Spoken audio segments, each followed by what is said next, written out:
একশো দিনের টাকা খুব শীঘ্রই সবার ব্যাঙ্ক অ্যাকাউন্টে ঢুকতে চলেছে মার্চ মাসের আগেই। এমনটি ঘোষণা করা হয়েছে মুখ্যমন্ত্রী মমতা বন্দ্যোপাধ্যায়ের তরফ থেকে। তো জব কার্ড সংক্রান্ত নতুন বিস্তারিত কী আপডেট উঠে এসছে আজকের এই ছোট্ট ভিডিওর মাধ্যমে আলোচনা করব। অবশ্যই করে ভিডিওর সঙ্গে থাকুন, চ্যানেলে নতুন হলে সাবস্ক্রাইব করে রাখুন।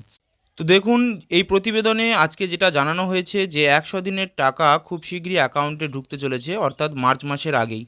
একশো দিনের টাকার ফেরতের বড় সিদ্ধান্ত নিয়েছিল এই রাজ্য সরকার। প্রাথমিকভাবে জানানো হয়েছিল আগামী 21শে ফেব্রুয়ারি থেকে এই টাকা ফেরত দেওয়ার ব্যবস্থা করা হচ্ছে। তবে পরে তার তারিখ বদল করে 1 মার্চ করা হলেও এবার রাজ্যের মুখ্যমন্ত্রী মমতা বন্দ্যোপাধ্যায় জানিয়ে দিলেন যে আগামী 26শে ফেব্রুয়ারি থেকেই ধাপে ধাপে এই টাকা দেওয়ার কাজ শুরু হয়ে যাবে।